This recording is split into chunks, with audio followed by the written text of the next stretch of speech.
Pair of linear equations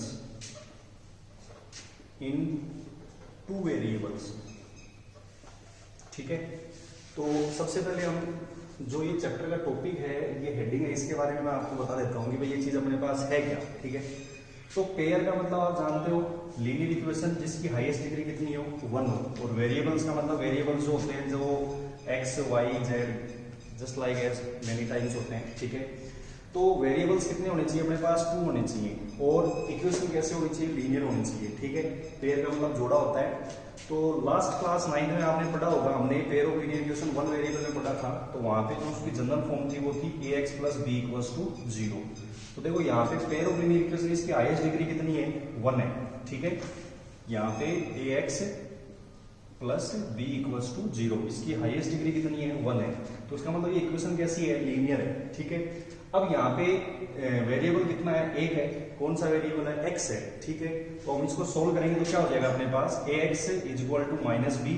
तो x is equal to क्या होगा, माइनस बी अपॉन में। तो इसका सॉल्यूशन जो x का होगा वो क्या होगा, माइनस बी अपॉन में a होगा। ठीक है, लेकिन हम यहाँ पे जो बात कर रहे हैं वो किसकी बात कर रहे हैं, 2 वेरिएबल्स की बात कर रहे हैं। ठीक है, तो सबसे पहले हम इसका जनरल फॉर्म में मैं आपको बता देता हूँ कि इसकी जनरल फॉर्म अपने पास क्या होती है।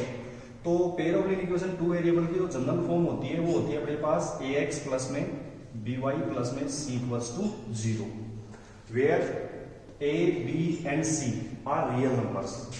इसके अंदर अपन क्या लिखेंगे कि where a b and c are real numbers, a is not equal to 0 and y is not equal to b is not equal to 0।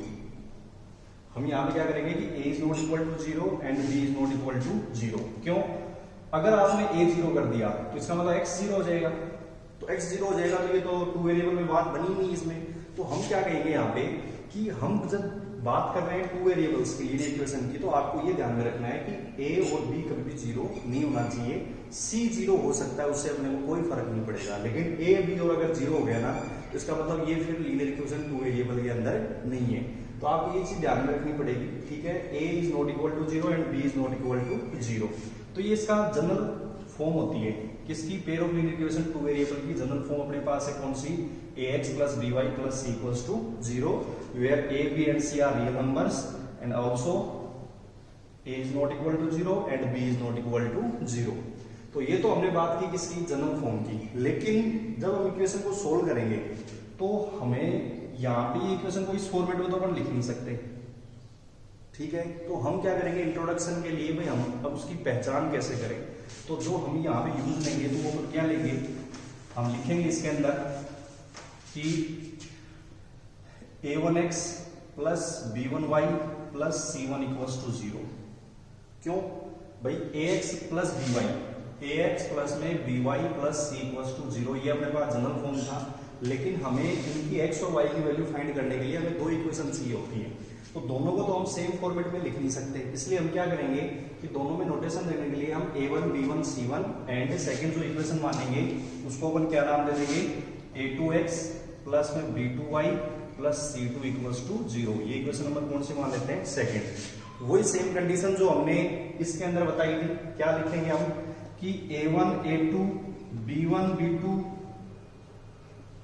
c1 c2 are real numbers and a1 and a2 is not equal to 0, b1 and b2 is not equal to 0। कोई condition कि भाई a1 और a2 b1 और b2 कभी भी 0 के equal नहीं होंगे, क्योंकि अगर 0 हो गए तो फिर ये अपनी कंडीशंस को अप्लाई नहीं करेंगे। इसलिए हम क्या कहेंगे यहाँ पे कि जनरली आपको ध्यान में रखना है, ये बहुत ही कॉमन सी चीज है और आपको ये दिमाग में से ध्यान में रखनी है अच्छे तरीके से कि हमारे पास जो x के और y के कोएफिशिएंट है ना वो कभी भी 0 के इक्वल नहीं होने चाहिए। साथ में अपने पास एक कंडीशन हो रहा है कि a1 का स्क्वायर प्लस में b1 का square is not equal to 0, a2 का स्क्वायर प्लस में b2 का square is not equal to 0। तो ये चीज भी आपको ध्यान में रखनी है कि भाई इन दोनों का स्क्वायर है वो कभी भी क्या नहीं होना चाहिए, 0 के इक्वल नहीं होना चाहिए। ठीक है, अब बात करते हैं इनको सोल्व करने की। तो हम यहाँ पे देखेंगे कि अब ये दोनों इक्वेशन है, तो हमारे मैथमेटिक्स के अंदर इसके अंदर क्या है कि इसको सोल्व करने के जनरली दो मेथड दिए गए हैं, ठीक है। दो मेथड कौन कौन से हैं? एक है अपने पास ग्राफिकली मेथड, ठीक है। दूसरा अपने पास है एल्जेब्रिक मेथड, ठीक है। पेयर ऑफ लीनियर इक्वेशन को सोल्व करने के अपने पास दो मेथड है, ग्राफिकली मेथड और एल्जेब्रिक मेथड। अब एल्जेब्रिक के अंदर भी अपने पास तीन पार्ट आते हैं। नंबर एक सब्स्टिट्यूशन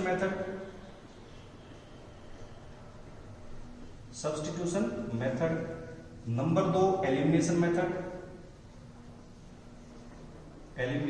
मेथड, और जो तीसरे नंबर का है वो आपके पास है क्रॉस मल्टीप्लिकेशन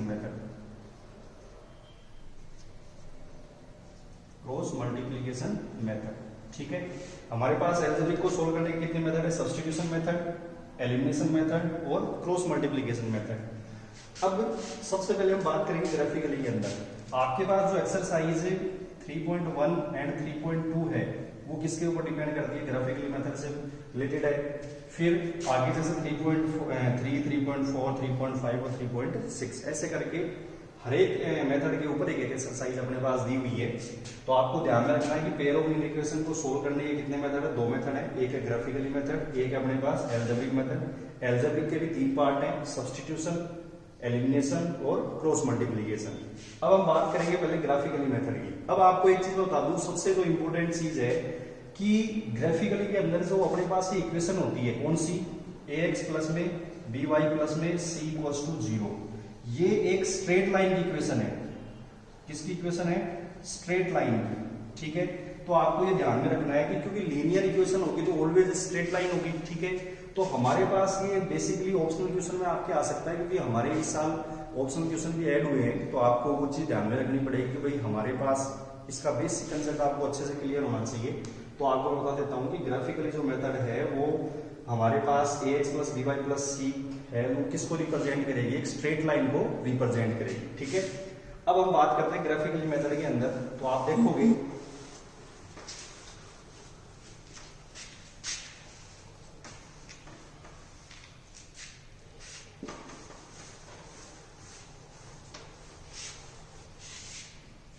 अब हम पहला जो मेथड है ग्राफिकली मेथड उसके बारे में बात करते हैं।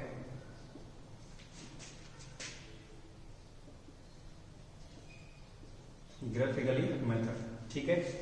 अब जो अपने पास इक्वेशंस हैं a1x प्लस में b1y प्लस में c1 इक्वल्स टू 0 और a2x प्लस में b2y plus c2 equals to 0। अब ये अपने पास दो इक्वेशन होगी, ठीक है। अब इनके बेस पे हम पता लगाएंगे कि हमारे पास जो ग्राफ है वो कैसा बनेगा। यहाँ से हमें ग्राफ के माध्यम से हमें वो क्या मिलेगा? इसका सॉल्यूशन मिलेगा, ठीक है। तो हम ग्राफ से देखेंगे कि हम x और y की वैल्यू कैसे फाइंड करेंगे, ठीक। तो ग्राफिकली मेथड के अंदर सबसे पहले अपने पास आता है नंबर 1। इसके अंदर क्या आएगा कि जब अपने पास ये इसके कोफिशिएंट हैं, कौन से? x के, y के और कांस्टेंट टर्म के। तो कोफिशिएंट x के तो क्या है? a1 a2 है, y के क्या है? b1 b2 है, और कांस्टेंट के क्या है? c1 और c2 है। तो इसके बेस पे हम पता कर लेंगे, हम इक्वेशन देख के बता सकते हैं कि हमारे पास जो ग्राफ है उसका नेचर कैसा होगा, ग्राफ किस टाइप से बनेगा। तो सबसे पहले हम क्या करेंगे, इनके कोफिशिएंट को छांट के अलग करेंगे। तो हम देखते हैं पहले कंडीशन में अपने पास अगर ये आता है a1 अपॉन में a2 is not equal to b1 upon में b2, अगर हमारे पास ये कंडीशन आती है कि भाई हम यहाँ पे इनके रेशियो का कंपैरिजन करके देख रहे हैं कि a1 upon a2 is not equal to b1 upon में b2, अगर हमारे पास ये कंडीशन आती है, अगला चाहे अपने पास इक्वल हो या ना हो, जैसे c1 अपॉन में c2 है, तीसरे के ऊपर कोई डिपेंड नहीं करता। अगर फर्स्ट दो अनइक्वल हैं तो इसका मतलब तीसरा चाहे इक्वल हो और चाहे इक्वल नहीं हो, कोई फर्क नहीं पड़ता। हम यहाँ पे सिर्फ इन दोनों चीजों को देखेंगे। तो जो ग्राफ है उसका नेचर कैसा होगा, ग्राफ किस टाइप का बनेगा, आपको ये ध्यान में रखना है। तो हम यहाँ पे देखेंगे कि मैं यहाँ पे ग्राफ बना के बताता हूँ आपको कि ये हमारे पास एक्स एक्सिस है और ये अपने पास कौन सा एक्सिस है? वाई एक्सिस है, ठीक है। तो हम कोई भी लाइन लेते हैं, जैसे हमने इक्वेशन ले ली, तो एक लाइन तो मैं ये ले लेता हूँ, ठीक है। इसको मैं L1 मान लेता हूँ और इसको मैं क्या मान लेता हूँ, या L और M मान लो आप, ठीक है, ये लाइन एल मान ली और ये लाइन कौन सी मान ली, एम मान ली, क्योंकि मैंने बताया था ना कि भाई ये इक्वेशन ये किसकी इक्वेशन होती है, स्ट्रेट लाइन की इक्वेशन होती है। तो ये लाइन मैंने कौन सी मान ली, एल मान ली, और ये लाइन में कौन सी मान लेता हूँ, एम मान लेता हूँ। अब ये यहाँ पे इंटरसेक्ट कर रही है, ठीक है, तो यहाँ पे इंटरसेक्ट कर रही है, तो एक्स और वाई का रिजल्ट यहाँ पे कुछ ना कुछ अपने पास आएगा। तो यहाँ पे देखो, जब ऐसी कंडीशन आती है a1 अपॉन में a2 is not equal to b1 upon में b2, तो हम देखते हैं कि ये लाइनें है ना एक दूसरे को क्या करेंगी, इंटरसेक्ट करेगी। क्या करेंगी, इंटरसेक्ट। कितने पॉइंट पे करेगी, 1 पॉइंट पे करेगी। कितने पॉइंट पे, 1 पॉइंट पे करेगी। इसलिए इसका कैसा सॉल्यूशन होगा, यूनिक सॉल्यूशन होगा। कैसा होगा, यूनिक सॉल्यूशन। ठीक है, अगर ये एक पॉइंट पे इंटरसेक्शन करिए यूनिक सॉल्यूशन होता है। ठीक है, दूसरा इसके बारे में कहिए कंसिस्टेंट होती है। क्या होती है, कंसिस्टेंट।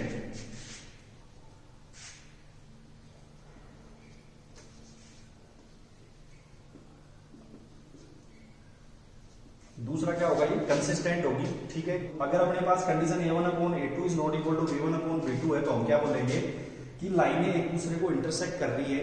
ठीक है, कितने पॉइंट पे कर रही है, एक पॉइंट पे कर रही है, तो अपन क्या करेंगे, intersect at 1 point. Intersect at 1 point, ठीक, एंड कंसिस्टेंट और कंसिस्टेंट होती है। ठीक है, तो आपको ध्यान में रखना है। तो यहाँ पे ये लाइनें क्या होंगी, इंटरसेक्टिंग लाइनें होंगी।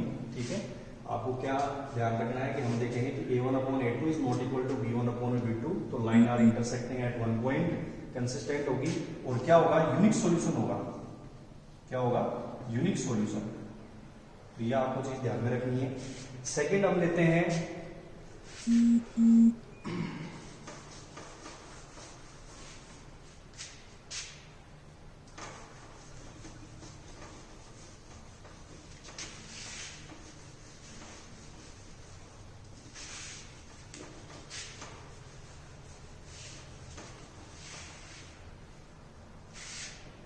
सेकंड अपने पास है वही सेम कंडीशन, हम कंपेयर करेंगे कोफिशिएंट के x और y के कोफिशिएंट एंड कांस्टेंट टर्म के। तो हम देखते हैं कि अगर अपने पास a1 अपॉन में a2 is equal to b1 upon में b2 is not equal to c1 upon में c2, सेकंड कंडीशन ये आती है। ठीक है, तो ये कंडीशन कौन सी होती है, पैरेलल लाइंस की कंडीशन होती है। किसकी होती है, पैरेलल लाइंस की। ठीक है, पैरेलल लाइंस ग्राफिकली मैं आपको रिप्रेजेंट करके बता देता हूं। ये अपने पास एक्सिस है, ये एक्स एक्सिस है, ये वाई एक्सिस है। ठीक है, लाइन से पैरेलल एक लाइन है अपन ने मान ली, ये एल हो गई, और ये लाइन कौन सी हो गई अपने पास, एम हो गई। ठीक है, ये दोनों एक दूसरे की लाइन पैरेलल है। तो क्या ये कभी एक दूसरे को काटेंगी, क्या इंटरसेक्ट करेंगी, क्या नहीं करेंगी। अब प्लेन के अंदर जब भी कोई दो लाइनें अपने पास ये प्लेन के अंदर है, तो हम क्या करेंगे कि हम इसका आंसर सॉल्यूशन पता कैसे करेंगे कि भाई इसकी एक्स और वाई की वैल्यू क्या है। तो आप हमेशा ध्यान रखना कि जब भी कोई दो लाइनों से अपने को कोई कॉमन पॉइंट्स की होता है तो उनका इंटरसेक्ट करना जरूरी होता है, लेकिन यहाँ पे लाइन इंटरसेक्ट कर ही नहीं रही। जब ये कभी इंटरसेक्ट करेंगी नहीं, क्या पैरेलल लाइनें कभी इंटरसेक्ट करती हैं, क्या नहीं करती। तो पैरेलल लाइन कभी इंटरसेक्ट करेंगी नहीं, तो हमें कोई सोल्यूशन फाइंड ही नहीं होगा। तो इसलिए इनका क्या होता है, नो सोल्यूशन होता है। क्या होता है, नो सॉल्यूशन। ठीक है, और लाइनें क्या होती है, इनकंसिस्टेंट होती है। ठीक है, लाइन क्या होती है, इनकंसिस्टेंट होती है। इनकंसिस्टेंट को हिंदी में जैसे असंगत बोलते हैं, कंसिस्टेंट को संगत और इनकंसिस्टेंट को असंगत। ठीक है, तो पैरेलल लाइंस होंगी, इनका कोई सॉल्यूशन नहीं होगा, और जो इनका नेचर है पेयर ऑफ लीनियर इक्वेशन का इनकंसिस्टेंट होगा। ये कौन सी कंडीशन है, when a1 upon a2 is not is equal to b1 upon b2 is not equal to c1 upon में c2। तो आपको ये चीज ध्यान में रखनी है। ठीक है, थर्ड है अपने पास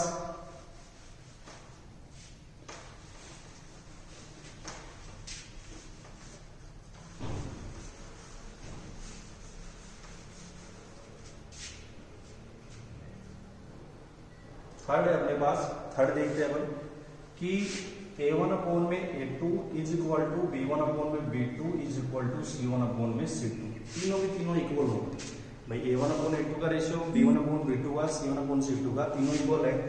तो ऐसी कंडीशन में लाइन क्या होंगी भाई, जब तीनों इक्वल कर रही है तो किस कंडीशन को बोलते हैं, कोइंसाइड।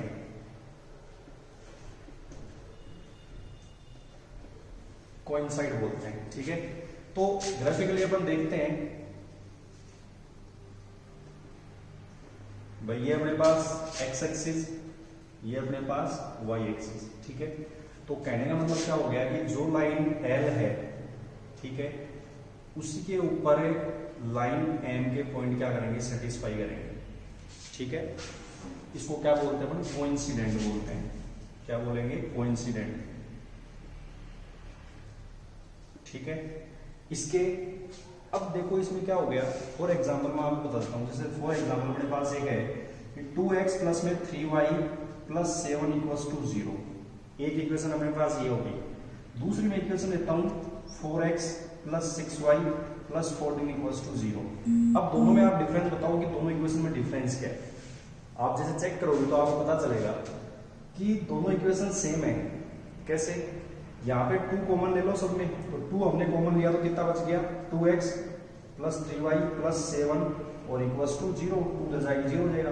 तो ये लाइन और ये लाइन क्या है, दोनों सेम है। भाई दिखने में अपने को अलग अलग दिख रही है, लेकिन हम जब हमने चेक किया तो दोनों इक्वेशन क्या मिली, सेम मिली। अब जो इसके पॉइंट है वो इसके पॉइंट होंगे, तो दोनों के दोनों पॉइंट एक दूसरे को सेटिस्फाई करेंगे कि नहीं करेंगे। तो हम देखते हैं कि जब दोनों, भाई ये लाइन अपन ने एल मानी और ये लाइन कौन सी मानी, एम मानी, तो दोनों लाइनों के जो पॉइंट है वो एक ही लाइन पे तो वो करेंगे, सेटिस्फाई करेंगे। एक ही लाइन पे क्या करेंगे, सेटिस्फाई करेंगे। तो हम क्या देखते हैं कि लाइन क्या होगी, कोइंसिडेंट होगी, और लाइन कोइंसिडेंट होगी, कंसिस्टेंट होगी। तो क्या होगी, कंसिस्टेंट। और इसका क्या होगा, मेनी सॉल्यूशन होंगे। क्या होंगे, मेनी सॉल्यूशन होंगे, ठीक है। तो जनरली आप, आज हमने इसके बारे में पढ़ा है ग्राफिकल मेथड के बारे में। तो मैंने आपको बताया है कि हमारे पास ग्राफिकल में 3 कंडीशंस होती हैं। नंबर 1 है a1/a2 is not equal to b1/b2। लाइनें क्या करेंगी, इंटरसेक्टिंग लाइन होंगी, ठीक है, यूनिक सॉल्यूशन होगा और कंसिस्टेंट होगी। दूसरी थी अपने पास कि a1/a2 is equal to b1/b2 is not equal to c1/c2। तो लाइनें कैसी होंगी, वो पैरेलल होंगी और कोई सॉल्यूशन नहीं होगा, नो सॉल्यूशन होगा उसका, ठीक है। और लाइन क्या होगी, इनकंसिस्टेंट होगी, ठीक है। थर्ड कंडीशन क्या थी, a1/a2 is equal to b1/b2 is equal to c1/c2। तो ये लाइनें कैसी होंगी, कोइंसिडेंट होगी, ठीक है, और इसके मेनी सॉल्यूशन होंगे, और ये क्या होगी, कंसिस्टेंट होगी। अब बात आती है कंसिस्टेंट और इनकंसिस्टेंट होता क्या है। आप सीधा सीधा एक चीज ध्यान रख लो कि जिसका सॉल्यूशन होता है वो तो कंसिस्टेंट होती है, और जिसका सॉल्यूशन नहीं होता वो क्या होती है, इनकंसिस्टेंट होती है। तो जैसे हम देखेंगे कि भाई इंटरसेक्टिंग लाइन का क्या होगा, कंसिस्टेंट होगा, कोइंसिडेंट लाइन का क्या होगा, कंसिस्टेंट होगा, और जो पैरेलल लाइन है वो क्या होगी, इनकंसिस्टेंट होगी। तो ठीक है, तो आपको ध्यान में रखना है कि अपने पास ग्राफिकल में 3 कंडीशन है, जिसमें एक इंटरसेक्टिंग वाली होती है जो कंसिस्टेंट होगी, दूसरी कोइंसिडेंट वाली होगी जो कंसिस्टेंट होगी, थर्ड पैरेलल होगी जो क्या होगी, इनकंसिस्टेंट होगी। तो इसका सॉल्यूशन है वो कंसिस्टेंट है, जिसका सॉल्यूशन नहीं है वो है इनकंसिस्टेंट।